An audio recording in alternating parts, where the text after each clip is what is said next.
तुझी काळी आई धनधान्य देई जोडते मनाची नाती आमची माती आमची माणसं आमची माती आमची माणसं आमची माती आमची माणसं आमची माती आमची माणसं आमची माती आमची माणसं. नमस्कार शेतकरी बंधू भगिनींनो, आमची माती आमची माणसं या फोन इन लाईव्ह कार्यक्रमामध्ये मी साक्षी आपल्या सर्वांचं अगदी मनापासून स्वागत करते. मंडळी, आता लवकरच पावसाचं आगमन होईल आणि पावसाच्या आगमनाआधीच आपण आपल्या शेतीविषयक सर्व कामांची पूर्वतयारी करत असतो. अशीच पूर्वतयारी आपल्या गोठ्यातल्या जनावरांसाठी देखील करणं हे फार महत्त्वाचं ठरतं, कारण पावसाळ्यामध्ये विशेष करून विविध प्रकारच्या रोगांचा त्यांच्यावरती प्रादुर्भाव होतो आणि हाच प्रादुर्भाव टाळण्यासाठी आपल्याला त्यांची काळजी घेणं हे फार महत्त्वाचं ठरतं. म्हणूनच आजच्या कार्यक्रमामध्ये आपण पावसाळ्याच्या आधी आणि पावसाळ्यामध्ये त्यांची काळजी कशा पद्धतीने घ्यायला हवी, कशा प्रकारे आपलं नियोजन असायला हवं, या सर्व गोष्टी जाणून घेणार आहोत. म्हणूनच आजच्या कार्यक्रमाचा आपला विषय काय आहे ते पाहूया. आजच्या कार्यक्रमाचा आपला विषय आहे पावसाळा ऋतूमधील पशुधनाची काळजी. आणि या विषयावर आपल्याला मार्गदर्शन करण्यासाठी आज आपल्या स्टुडिओमध्ये उपस्थित आहेत डॉक्टर हांडे आणि डॉक्टर गलधर सर. सर, दोघांचंही कार्यक्रमामध्ये अगदी मनापासून स्वागत करते. तर आज आपल्याला हे दोन्ही तज्ज्ञ आपल्याला मार्गदर्शन करणार आहेत. आजचा आपला विषय आहे पावसाळा ऋतूमधील पशुधनाची काळजी. त्यामुळे त्यांच्या दोघांविषयी मी आपल्याला थोडक्यात ओळख करून देते. आधी डॉक्टर सलील तुकाराम हांडे सरांविषयी माहिती करून देते की पशु उत्पादन आणि पशु व्यवस्थापन विभाग, मुंबई पशुवैद्यकीय महाविद्यालय परळ येथे ते सहयोगी प्राध्यापक आणि विभाग प्रमुख म्हणून कार्यरत आहेत. आणि डॉक्टर चंद्रकांत गलधर सरांविषयी सांगायचं झालं तर पशुवैद्यकीय पशु औषधशास्त्र विभागामध्ये मुंबई पशुवैद्यकीय महाविद्यालय येथे ते प्राध्यापक आणि विभाग प्रमुख म्हणून कार्यरत आहेत. दोघांचंही कार्यक्रमामध्ये पुन्हा एकदा स्वागत करते. चला तर मग अधिक वेळ न घालवता आजच्या मुलाखतीला आपण सुरुवात करूया. आज आपण बोलणार आहोत पावसाळ्या ऋतूमध्ये पशुधनाची काळजी कशा पद्धतीने आपण घ्यायला हवी. सर, हांडे सर, आपल्याकडे येते मी. सुरुवातीचाच अगदी प्रश्न की पावसाळ्यामध्ये आपण जसं मगाशी मी म्हणाले की विविध प्रकारच्या रोगांचा प्रादुर्भाव होतो आणि याच अनुषंगाने विचारेन की व्यवस्थापन आपण जेव्हा करतो पावसाळ्या ऋतूमध्ये पशुधनासाठी, तर काय समस्या आपल्या पशुधनामध्ये उद्भवतात, काय सांगाल त्याविषयी? नक्कीच. जसं कुठलाही ऋतू बदलतो किंवा नवीन ऋतू आपण जेव्हा येतो आपल्याकडे, उन्हाळा असेल पावसाळा असेल, तर तसं त्या ऋतूप्रमाणे त्या जनावरांच्या वर त्या प्रमाणात नक्कीच त्यांच्यावर त्याचा परिणाम होत असतो. म्हणजे आता पावसाळा म्हटलं की सगळीकडे पाणी, नंतर आर्द्रतेचं प्रमाण वाढतं आणि मग अशा पद्धतीत पावसाळ्यामध्ये जनावरांमध्ये बऱ्याच समस्यांना त्यांना सामोरं जावं लागतं. म्हणजे याच्यात त्यांच्या अनुषंगाने मग त्यांच्या गोठा व्यवस्थापन असेल किंवा आजूबाजूची स्वच्छता असेल किंवा त्यांचा चारा जो आहे त्याच्यामध्ये खूप बदल होत असतो, कारण नवीन चारा उगवत असतो. मग त्या अनुषंगाने त्यांना जो चारा उपलब्ध होतो आणि त्यापासून त्यांना बऱ्याचशा समस्या येतात. तसेच जनावरांमध्ये आपल्याला स्वच्छता ही ठेवावी लागते, अन्यथा मग त्या स्वच्छता नाही ठेवली तर बऱ्याच रोगांना ते बळी पडतात. अशा अनेक समस्या ह्या पावसाळा या ऋतूमध्ये जनावरांमध्ये दिसून येतात. बरोबर. आता आपण समस्यांमध्येच बोललात की गोठा व्यवस्थापन करणं हे फार महत्त्वाचं. तर त्यालाच जोडून प्रश्न विचारेन की कशा पद्धतीने आपण गोठा व्यवस्थापन करायला हवं, म्हणजे पाऊस सुरू होण्याआधी किंवा मग पाऊस सुरू झाल्यानंतर देखील आपलं व्यवस्थापन कशा पद्धतीचं असायला हवं गोठ्याचं? हां, तर गोठा व्यवस्थापन म्हटलं की ते ऋतुमानाप्रमाणे बदलत असतं, कारण तापमान किंवा इतर जे काही त्याच्यामध्ये बदल करावे लागतात. जसं मग आता पावसाळा आहे, पावसाळ्यामध्ये भरपूर पाऊस येतो आणि मग तो पाऊस आतमध्ये येऊ नये किंवा मग त्याच्यावर ओलसरपणा कमी राहावा, गोठा कोरडा राहावा, यासाठी व्यवस्थापनात काही बदल करावे लागतात. बरोबर. सर, गलधर सर, आपल्याकडे येते मी की आपण पाहतो की विविध प्रकारच्या रोगांचा प्रादुर्भाव होतो. मग असे कुठले असे मुख्य रोग आहेत किंवा आजार आहेत त्यांचा प्रादुर्भाव पावसाळ्यामध्ये होत असतो आपल्या पशुधनामध्ये? सर्वप्रथम आपण आजाराची माहिती घेण्याच्या पहिले आमच्या बोलीभाषेमध्ये म्हणतात शेतकऱ्यांकडे की आला आला पावसाळा गुरे डोळे सांभाळा. तर खरंच पावसाळा येणार आहे. पाऊस आल्याच्या नंतर जे आपल्याला संसर्गजन्य आणि असंसर्गजन्य आजार आहेत, यात संसर्गजन्य आजार जे आहेत हे फार महत्त्वाचे आहेत आणि त्याच्यामुळे आपल्या पशुधनाला इजा होऊ शकते आणि इजा झाल्यामुळे प्रामुख्याने जे पशुधन आहे त्यांची तब्येत खालावते आणि महत्त्वाचं म्हणजे जे दुधाचं प्रोडक्शन आहे किंवा जे आपण दूध मिल्क प्रोडक्शन जे म्हणतो हे लाक्षणिक त्याच्यामध्ये घट होते. त्याच्यामुळे पावसाळा आणि त्यामध्ये होणारे आजार याची माहिती असणे गरजेचं आहे आणि त्याचं व्यवस्थापन कसं करायला पाहिजे याची माहिती असणे पण गरजेचं आहे.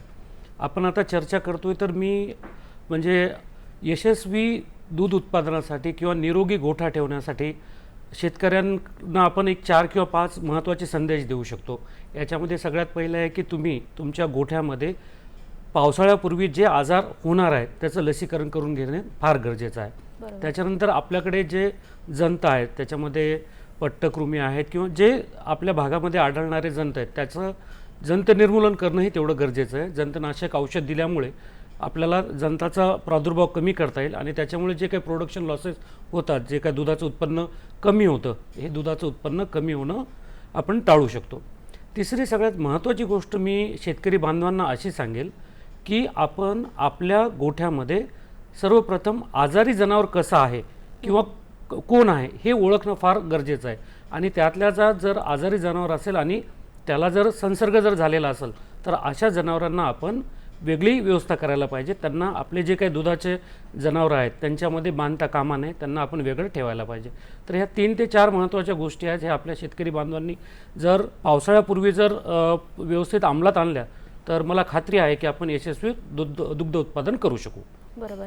याला जोडून सर दुसरा प्रश्न की रोग कोणकोणते होतात आपल्या या पावसाळ्या दरम्यान? आपण जर पहिले रोगाची जर माहिती घेतली तर रोगामध्ये प्रामुख्याने आम्ही ज्यावेळेस आमच्या इथं म्हणजे मार्गदर्शन करतो तर एक इन्फेक्शियस डिसीजेस ज्याला आपण संसर्गजन्य आजार म्हणतो आणि दुसरा आहे असंसर्गजन्य आजार, त्याच्यामध्ये चयापचयाचे आजार मेटाबॉलिक डिसीजेस हे फार महत्त्वाचे आहेत. तर आपण पावसाळ्यापूर्वी सगळ्यात जास्त जे इन्फेक्शियस डिसीजेस आहेत ज्याच्यामध्ये घटसर्प आहे, एक टांग्या आहे, लाळ्या खुरकूत आहे, त्याच्यानंतर आत्ता काही दिवसापासून ब्रुसोलोसिस आणि पावसाळ्याचं पण प्रमाण म्हणजे त्यांचं कोरिलेशनचं सुद्धा प्रमाण वाढलेलं आहे. परंतु पावसाळ्यापूर्वी आपण घटसर्प, त्याच्यानंतर FMD ज्या फूट अँड माउथ डिसीज आणि HS ह्या आजारांचं, एक टांग्या जो आजार म्हणतो आपण ब्लॅक वॉटर, ह्या आजारांचं लसीकरण करून घेणं गरजेचं आहे. बरोबर. हांडे सर, आता आपल्याकडे येते मी की पावसाळ्याच्या दरम्यान स्वच्छता ठेवणं मगाशी आपण म्हणालात की फार महत्त्वाचं आहे गोठ्याची, आणि तर त्याबरोबरीनेच महत्त्वाचं आहे आपल्या गुरांची देखील स्वच्छता ठेवणं. तर ती कशा पद्धतीने आपण ठेवायला हवी त्याविषयी काय सांगाल? हो, आता पावसाळा म्हटलं की काय पूर्वतयारी आपल्याकडे आलीच. तर मग गोठा व्यवस्थापनामध्ये आपण जसं चर्चा करत होतो की गोठा कोरडा ठेवण्यासंबंधी आपल्याला काही व्यवस्थापन करावं लागेल. मग त्याच्यासाठी पावसाची दिशा बघून त्या बाजूनी ताडपत्री किंवा प्लास्टिकचा पडदा अशा प्रकारची व्यवस्था करावी. तसेच छप्पर जे आहे ते गळणारं छप्पर असेल तर ते वेळीच दुरुस्त करून घ्यायला हवं. त्याच्यानंतर मग जनावरं ज्या ठिकाणी उभी आहेत त्या ठिकाणची जमीन ही खड्डे काही पडलेले असतील किंवा मग त्याच्यात पाणी साचण्याची शक्यता असते, ते असे खड्डे भरून घेतले पाहिजेत. गोठ्याचे आजूबाजूला जे खड्डे आहेत किंवा जिथे पाणी साचून ज्याच्यात परजीवी वाढू शकतात असे खड्डे अगोदरच बुजून घ्या, म्हणजे जेणेकरून पाणी साचणार नाही आणि त्यातून रोगांचे आपल्याला प्रादुर्भाव होणार नाही. त्याच्यानंतर मग जनावरांच्या बाबतीत झालं तर जनावरं ही स्वच्छ ठेवावी, त्यांची कातडी किंवा त्यांची जी त्वचा आहे ती निरोगी राहावी यासाठी आपण काळजी घेतली पाहिजे. त्याच्यानंतर सगळ्यात महत्त्वाची गोष्ट आहे की आपल्याला चारा जो आहे तो सुद्धा साठवणूक करून ठेवावा लागेल, कारण पावसाळ्यामध्ये तो भिजणार नाही किंवा ओला होणार नाही याचीही काळजी आपल्याला नक्कीच घ्यावी लागेल. बरोबर. सर, मी हांडे सरांच्या याच्यासोबत आणखीन काही म्हणजे रोगाबद्दल पण आपण काही जोडणी करू शकतो. जसं की सरांनी सांगितलं की आपण आपला गोठा स्वच्छ ठेवला पाहिजे आणि कोरडा ठेवला पाहिजे.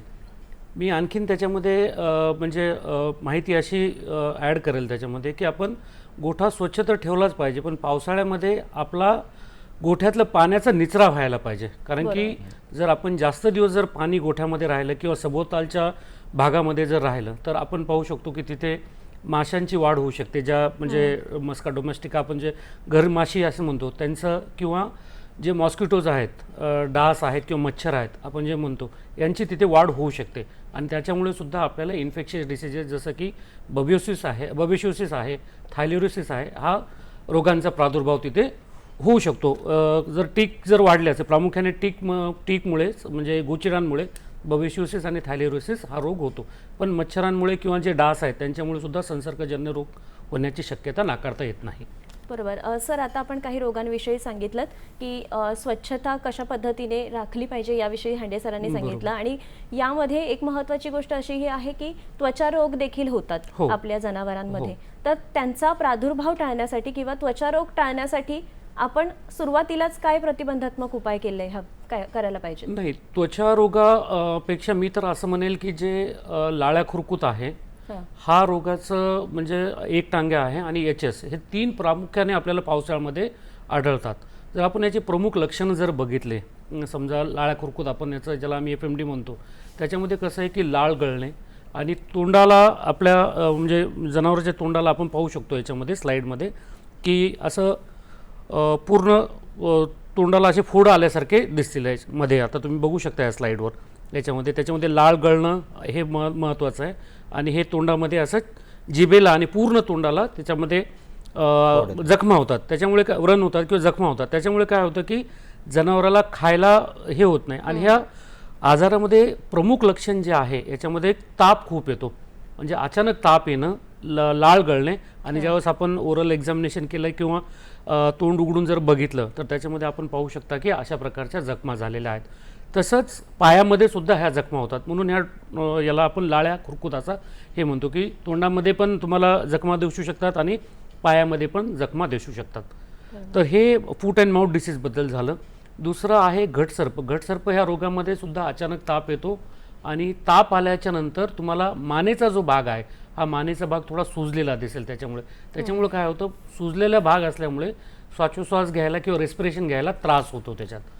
तिसरा महत्त्वाचा आजार मी जो सांगितलेला आहे एक टांग्यामध्ये पण अचानक ताप येणं आपल्याला दिसतं प्रमुख लक्षण त्याच्यामध्ये. आणि जे असे बलदंड असे स्नायू आहेत किंवा खांदा आहे किंवा ज्या मसल आहेत याच्यामध्ये हा रोग म्हणजे हा जो मायक्रो ऑर्गॅनिझम म्हणा किंवा जो बॅक्टेरिया म्हणा हा त्याच्यावर जास्त पॅथॉलॉजिकल इफेक्ट टाकतो आणि त्याच्यामुळे तिथल्या ज्या लोकल पेशी आहेत त्याचं नुकसान होऊन त्याला चालायला त्रास होणं. आणि जर आपण वेळेत जर ह्या रोगांचं जर हे नाही केलं म्हणजे घाटसर्पाने, तर याच्यामध्ये आपल्याला मॉर्टॅलिटी म्हणजे मृत्यूसुद्धा दिसू शकते याच्यामध्ये. बरोबर. आपण आणखी जाणून घेणारच आहोत, पण आता आहे ना आपल्याला एक फोन येतो आहे रुपेश गुजराती यांचा. नमस्कार सर. मॅडम, मी रुपेश गुजराती बोलतो, भाजी बाजार नाशिक सिन्नर. माझा प्रश्न असा आहे की या ढगाळ वातावरणामध्ये सध्या चाराचं नियोजन कसं करावे जेणेकरून त्यांना अपचन होणार नाही, दिवसातून किती वेळ घालावा चारा, आणि दुसरे असे की लसीकरण जर केले असेल वेगवेगळ्या लसी, तर या दिवसात लसीकरण केल्यानंतर किती तासांनी दूध काढावे किंवा मग त्यांना खाण्यापिण्यास द्यावे. बरोबर. बरोबर. धन्यवाद आपला. आणि गोठ्यामध्ये आपण तुरटीची फवारणी केलेली, त्यानंतर गोचीड आणि जे पिसा असतात बारीक बारीक ते करता कुठलं लिक्विड टाकावं जेणेकरून ते पिसा, गोचीड, माशा यांचं नायनाट होईल. बरोबर. धन्यवाद सर आपल्या प्रश्नाविषयी. सर, त्यांनी विचारलं की चारा व्यवस्थापान आपण कशा पद्धतीने करायला हवं. तर हांडे सर आपण काय प्रश्न विचारले सांगता? त्यांनी, त्यातलं चारा व्यवस्थापन आता त्यांचा प्रश्न बरोबर आहे. कारण पाऊस पडला की बऱ्याचदा लगेच गवत उगवतं, कोवळं गवत उगवतं. बऱ्याचदा ते जनावरच लोक शेतकरी चरायला सोडतात आणि मग असा चारा जर जनावरांनी लगेच खाल्ला कोवळा चारा तर बऱ्याच वेळा त्यांच्यामध्ये तो अपचनाचा त्रास होतो किंवा पोटफुगी होते. आता बऱ्याचदा मग असा चारा देणं किंवा लगेच जनावरांना चरायला सोडणं हे टाळावं. आणि शक्यतो आपल्याकडे जो चारा आहे सुका चारा आपण कडबा म्हणूया, तो आपण पावसाळ्यापूर्वीच योग्य जागी साठवला की त्याचं प्रमाण थोडंसं आहारात जास्त करावं ओल्या चाऱ्यापेक्षा. म्हणजे वाळलेला चारा जास्त दिला की हे पोटफुगी किंवा अपचन किंवा बुळकांडी याच्यासारखे प्रादुर्भाव जनावरांमध्ये होणार नाहीत. आणि मग स्वच्छ पाणी एक मात्र द्यायला हवं. त्याच्यानंतर मग जे त्यांनी प्रश्न विचारला होता की गोचिड असतील किंवा हे जे परजीवी आहे यांचं नियंत्रण कसं करावं, की योग्य बाजारात अनेक औषधं उपलब्ध आहेत, त्यांची काळजी घेऊन योग्य तशी फवारणी गोठ्यामध्ये पण आणि गोठ्याच्या आजूबाजूला पण करून घ्यावी. आणि याच्यापासून त्यांची जी संख्या आहे किंवा परजीवींचं नियंत्रण महत्त्वाचं आहे. म्हणजे परजीवींचं नियंत्रण करून आपण त्यांच्यापासून होणारे जे रोग प्रसारण आहे ते थांबवू शकतो.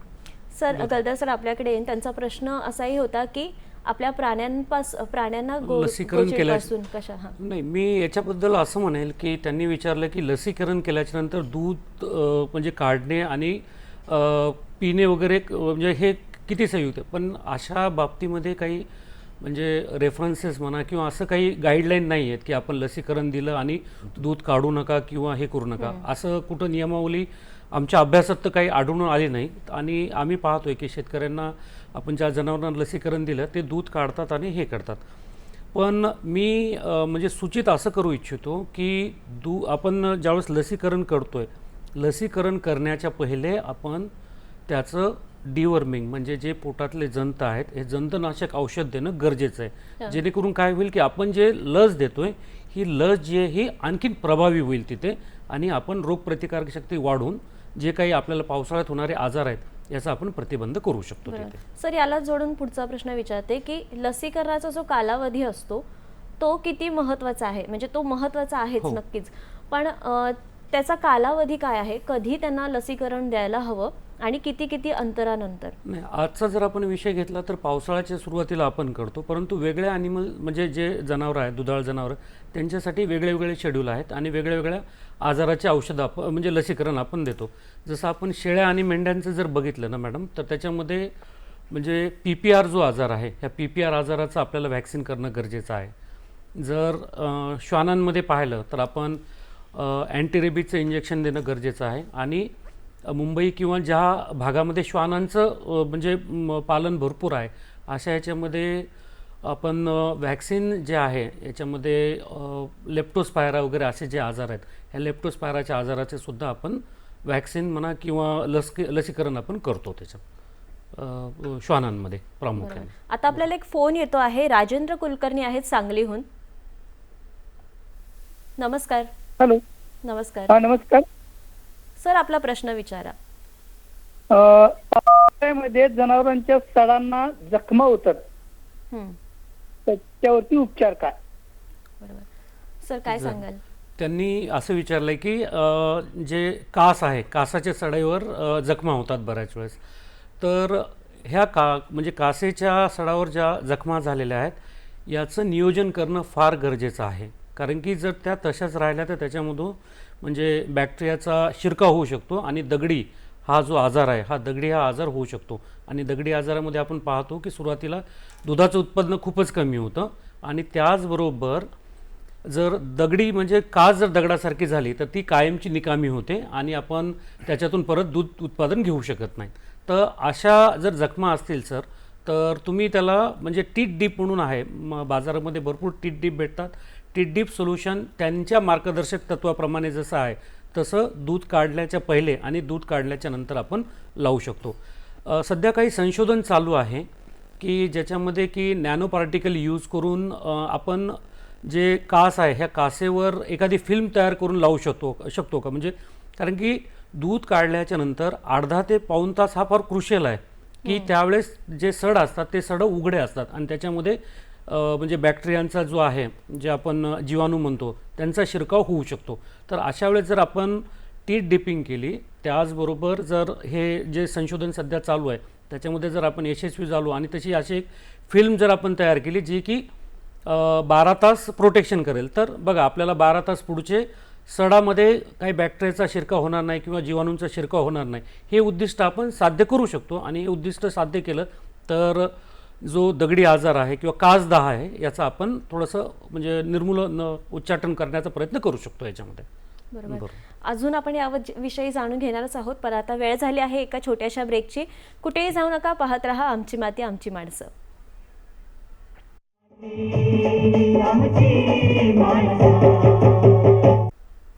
कार्यक्रमामध्ये पुन्हा एकदा आपलं स्वागत करते. आज आपण बोलतो आहोत की पावसाळ्यामध्ये आपल्या पशुधनाची काळजी आपण कशा पद्धतीने घ्यायला हवी, आणि आपल्याला आज मार्गदर्शन करत आहेत हांडे सर आणि गलधर सर. त्यांच्याकडून आपण आज ही संपूर्ण मार्गदर्शन घेत आहोत. सर, हांडे सर, आपल्याकडे मी येते. मगाशी आपण चाऱ्याविषयी सांगितलेलं, तर एकूणच आपल्या पशुधनामध्ये आहाराची खूप गरज असते, किंवा मग व्यवस्थित आहार असणं हे फार महत्त्वाचं आहे पावसाळ्याच्या दरम्यान. तर त्याविषयी काय सांगाल की आहार कशा पद्धतीचा असायला हवा आणि काय असायला हवं?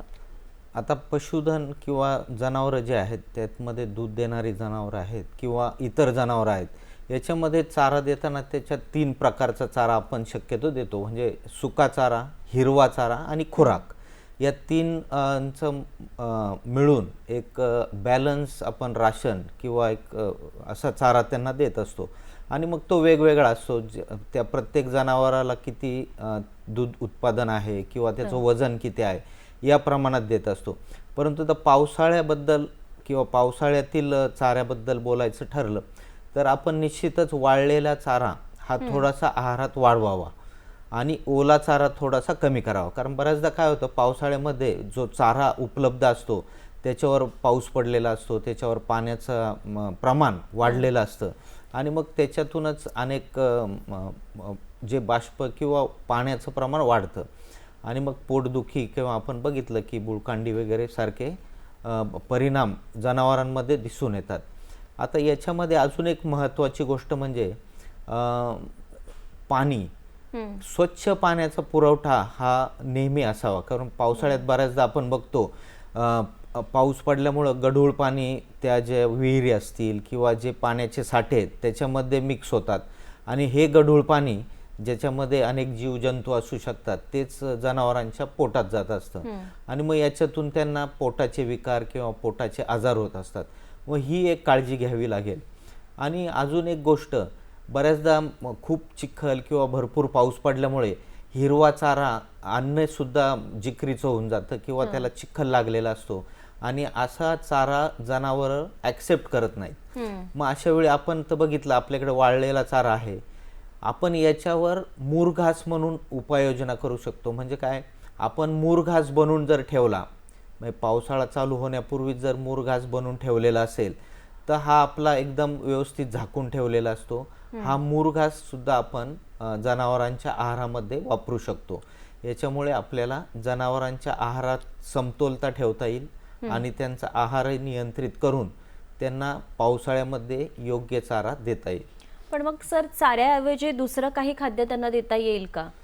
हा, आता चाऱ्याबरोबर आपण जसं खुराक देतो, खुराक म्हणजे खुराक मिश्रण असतं, त्याच्यामध्ये एनर्जी किंवा बाजारात रेडीमेड आहे किंवा आपण काही भरड धान्य किंवा इतर पदार्थ मिसळून त्याच्यामध्ये मीठ किंवा मिनरल मिक्सचर हे सगळं एकत्र करून तो राशन देतो.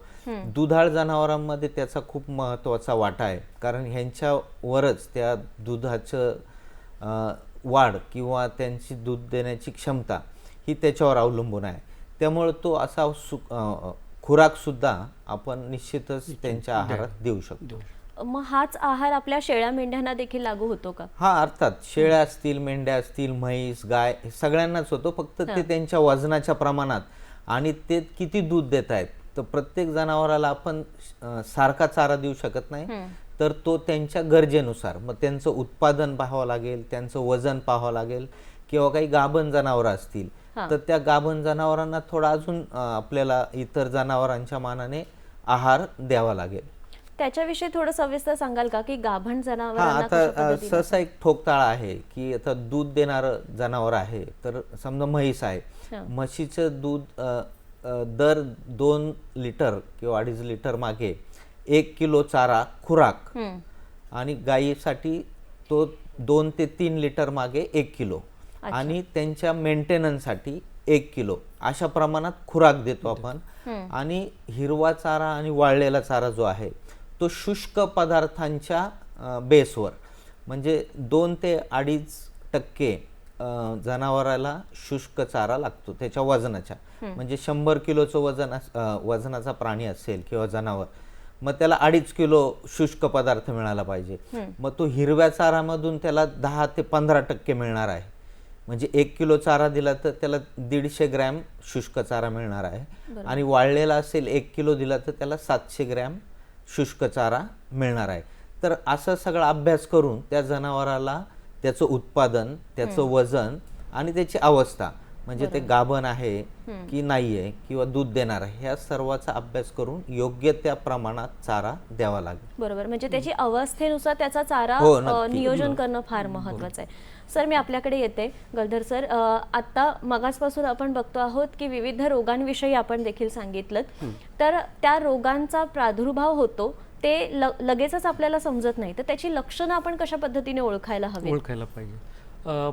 प्रथम आपण जे सलील हंडे सरांनी सांगितलं त्याच्यातला जो पाण्याचा विषय आहे त्याच्याबद्दल मी एक थोडक्यात माहिती अशी देतो की आपल्या गुरांना आपण चांगलं पाणी प्यायला द्यायला पाहिजे.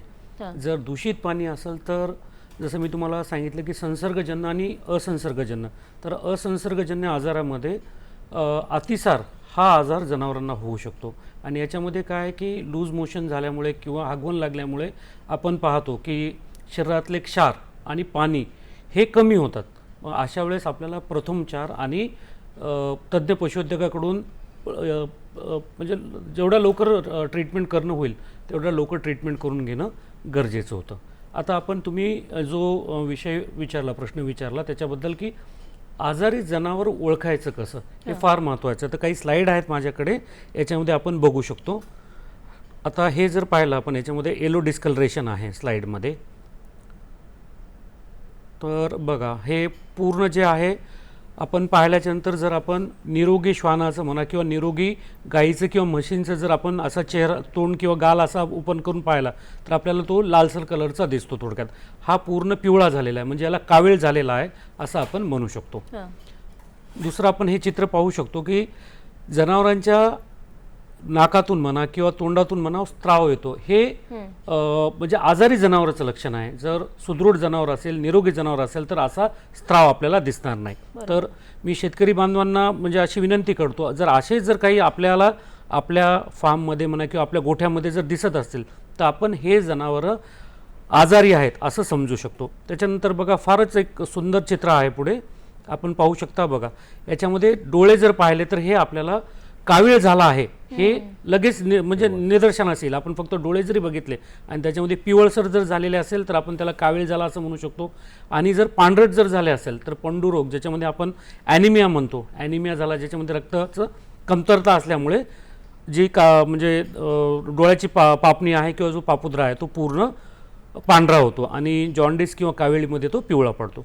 त्याच्यानंतर बघा, आता आपण जनावरांचं रोजचं मूत्रविसर्जन कसं आहे किंवा ते लघवी कसे करतात याच्यावर सुद्धा आपण काही गोष्टीचा ठोकताळा बांधू शकतो. तुम्ही पाहू शकता, जो एक आहे पिवळ्या कलरचा याच्यामध्ये लघवी आहे, तर हे जॉन्डिस किंवा कावेळीमध्ये होऊ शकते. आणि रेड कलरचं जे आहे हे बबेशिओसिस ह्या आजारामध्ये, जे की गोचिडामुळे होतो, ह्या आजारांमुळे होऊ शकतो. परत हे अशा प्रकारचे जर आपल्या गोठ्याच्या किंवा हे तर आता श्वानाचं चित्र आहे, परंतु आपण पाहतो काही गाई किंवा म्हशींच्या याच्यावर सुद्धा असा प्रादुर्भाव गोचिडांचा असू शकतो. तर हे सुद्धा एक्टोपॅरासाईटमुळे आपले जे काही रोग आहेत यांचं जे संक्रमण किंवा ट्रान्समिशन होऊ शकतं याच्यामध्ये. तर हे सर्वसाधारण आपण ठोकताळे म्हणू शकतो की निरोगी जनावर आणि जे सुदृढ जनावर आणि जे रोगी जनावर आहे किंवा आजारी जनावर आहे याच्यातले ह्या पॉईंट आपण याच्यामध्ये डिफरन्शिएशन करू शकतो. पण आपण सर, आता आपल्याला एक फोन येतो आहे. शिवानंद वसेदार आहेत निपाणीहून. नमस्कार.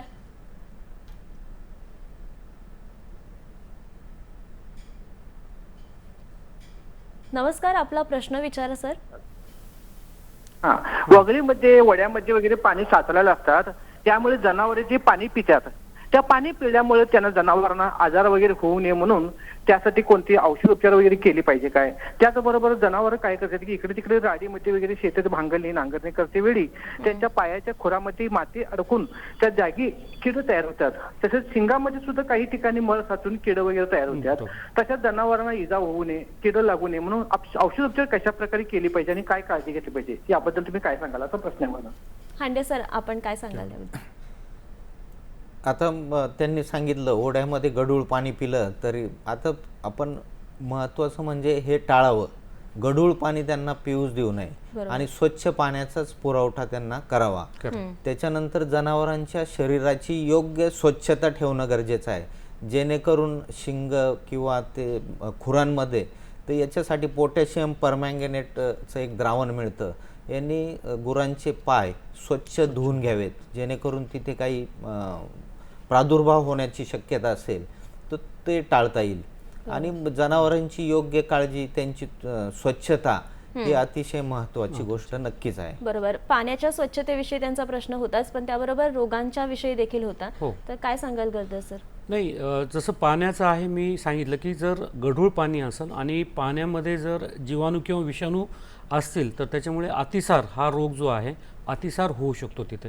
तर असे जर आजार आणि अतिसार जर तुमच्या म्हणजे व्यवस्थापन करताना भरपूर जर डिहायड्रेशन झालं असेल किंवा शरीरामधील क्षार आणि पाणी जर खूप कमी झालेले असतील तर अशा वेळेस हे पशुवैद्यकाला सुद्धा चॅलेंजिंग आहे त्याचं ट्रीटमेंट करणं. त्याच्यामुळे इनिशियली तुम्हाला कळालं की तुम्ही गढूळ पाणी म्हणजे दिल्यामुळे त्याला अतिसार झाला आहे असं तुम्हाला वाटतं तर तुम्ही त्वरित त्याचा जो पाण्याचा जो सोर्स आहे किंवा जे काही तुम्ही पाणी देणार आहेत हे पाणी तुम्ही बंद करायला पाहिजे. आणि मी तर असे म्हणेल की आपल्या गोठ्यामध्ये आपला स्वतःचा जो पाणी साठा असायला पाहिजे किंवा आपण पाण्याचं व्यवस्थापन करायला पाहिजे, जेणेकरून की चांगलं पाणी, स्वच्छ पाणी जनावराला आपल्या भेटेल पिण्यासाठी. तर हा कटाक्ष आपण थोडा पाळायला पाहिजे तिथे. बरोबर. हांडे सर, मी आता आपल्याकडे येते. मगाशी आपण गोचिडीचा उल्लेख केला होता की गोचिडीचा प्रादुर्भाव होतो, तर त्याविषयी सविस्तर थोडं सांगा की याचं व्यवस्थापन आपण कशा पद्धतीने करू शकतो? हो, बऱ्याचदा काय होतं, शेतकरी मित्र गोचिडचा प्रादुर्भाव जनावरांच्या अंगावर होत असतो आणि मग त्याच्या अंगावरचा गोचिड निर्मूलन किंवा नियंत्रण याच्यावर कटाक्ष देतात किंवा त्याच्यावरच भर देत असतात. परंतु आपण जनावराच्या अंगावरचे गोचिड निर्मूलन जरी केलं आणि आपल्या गोठ्यामध्ये किंवा गोठ्याच्या आजूबाजूला ह्या गोचिड जर मोठ्या प्रमाणात असतील तर ते परत त्या जनावराला त्याचं इन्फेस्टेशन होणारच आहे. त्याच्यामुळे जनावरांच्या अंगावरच्या गोचिड निर्मूलनाबरोबरच गोठ्यामधील आणि गोठ्याच्या आजूबाजूला ह्या गोचिड असतील किंवा इतर परजीवी असतील या सर्वांचं नियंत्रण करणं अतिशय महत्त्वाचं आहे. आता बऱ्याचदा आपण बघतो काही गायी ज्या क्रॉसब्रेड असतील किंवा म्हशी यांच्यामध्ये मॅट वापरतात, त्यांच्या पायाखाली मॅट वापरतात किंवा बसायला.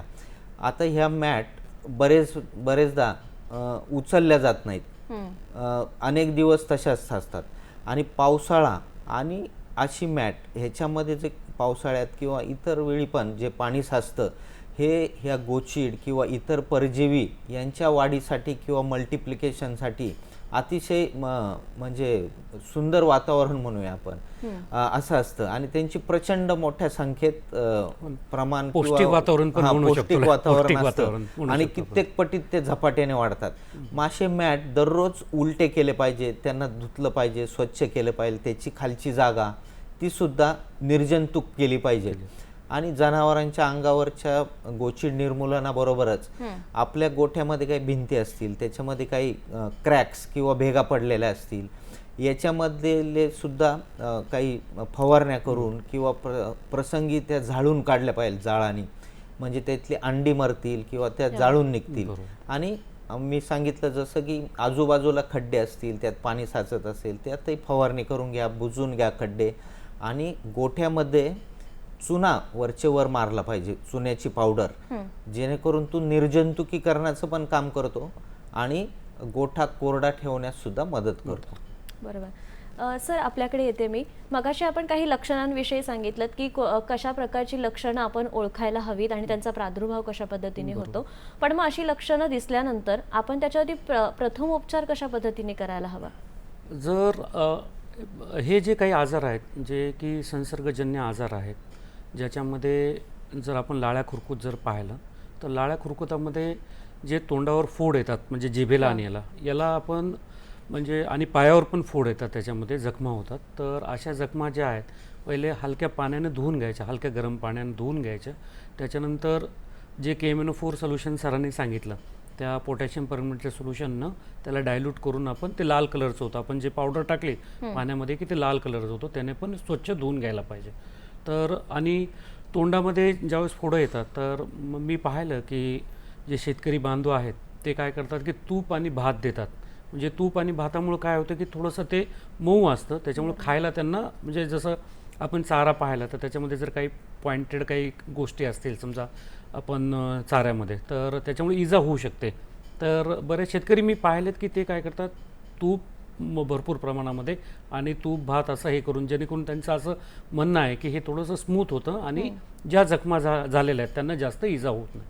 तर मी असे म्हणेल की जे पोटॅशियम परमॅंगनेट आहे याने आपण जखमा जर धुवून घेतल्या तर हे संयुक्तिक राहील आणि याच्यामुळे रोग म्हणजे प्रतिबंध करणं आपल्याला आणखीन सोपं जाईल त्याच्यामध्ये. बरोबर. हांडे सर, मी आपल्याकडे येते की लसीकरण केल्यानंतर जसं मगाशी आपल्याला सरांनी सांगितलं की लसीकरण केल्यानंतर त्यांची काळजी घेणं देखील तितकंच महत्त्वाचं आहे. मग लसीकरणाच्या नंतरचा जो आहार असतो तो देखील तितकाच महत्त्वाचा आहे. मग त्या आहारामध्ये काय असायला हवं? शक्यतो लसीकरणानंतर असं आहारामध्ये काही बदल करण्याची गरज नाही. जो काही आहार आपण देत आहोत तो समतोल ठेवावा. पावसाळ्याच्या दृष्टिकोनातून म्हणजे पावसाळ्याच्या दृष्टिकोनातून आपण जेव्हा म्हणतो की बऱ्याचदा नवीन गवत उगवतं ते थोडंसं काही त्याच्यात विषारी अंश असू शकतो किंवा बऱ्याचदा भिजलेला चारा किंवा शेतकऱ्यांकडे असतो आणि तो चारा भिजतो, त्याच्यामध्ये मग बुरशीचं प्रमाण वाढतं आणि या बुरशीचं प्रमाण जर वाढलेलं असेल आणि असा चारा जर जनावरांच्या खाण्यामध्ये आला तर त्याच्यामधून विषबाधा होण्याची शक्यता असते. मग ही सर्व काळजी आपण घ्यायला हवी. परंतु जर आपण लसीकरणाने असा काही फारसा परिणाम जनावरांवर होत नाही, एकदम लसीकरण करून घेणं अतिशय महत्त्वाचं आहे, जेणेकरून पुढील रोग यांचा आपण प्रसार थांबवू शकतो. आणि चारा आपण जो देत आहोत तो समतोल द्या, भले लसीकरण केल्यानंतर किंवा लसीकरण अगोदर, त्याच्यामध्ये काही म्हणजे असा खूपसा फरक पडत नाही. बरोबर. लसीकरणाबद्दल सरांनी जे सांगितलं मी आणखीन याच्यात ॲडिशन असं म्हणजे करू इच्छितो की सध्या आपण जे लस वापरतो म्हणजे लाळ्या खुरकुतासाठी झालं किंवा घटसर्प, एकटांग्या हे ज्या आजारासाठी, तर हे कसं आहे की इंट्रामस्क्युलर देतो. तर सगळ्यात सुरुवातीला मी सांगितलं की आपण लसीकरण करण्याच्या पहिले जे जंतुनाशक औषध ते देणं गरजेचं आहे. आणि दुसरं सध्याच्या काही संशोधन असं निदर्शनास आलं की आपण ॲनिमलला म्हणजे जे काही लसीकरण करणार आहोत त्यांना स्ट्रेस कमी झाला पाहिजे. जेवढा स्ट्रेस कमी असेल तेवढं वॅक्सिन चांगलं लागू होईल त्याच्यामध्ये. तर हा म्हणजे सध्याच्या संशोधनातून निष्कर्ष एक पुढे आलेला आहे.